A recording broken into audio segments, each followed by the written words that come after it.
তাই মনে হচ্ছে স্কুলে যাচ্ছিস?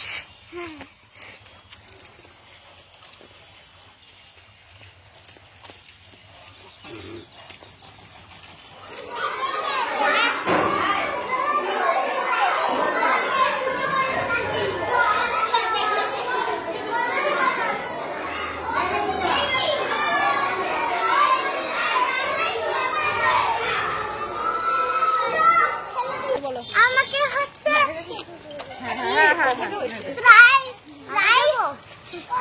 রাইস আলুর দম এই সাইডে চাটনি আমি খাইনি কিন্তু দিয়েছিল চাটনি। খাসনি কেন? ভালোই তো হয়েছে চাটনি, খেতে পারতি। আমি তো চাটনি বলে তো কি হয়েছে? কিসের চাটনি খাও? চাটনি খায় না, এই অনুষ্ঠান বাড়িতে গেলে চাটনি দেয় না। পেট ভরে খেয়েছিস? ভালো লেগেছে? এটা কিসের খাওয়া বলতো?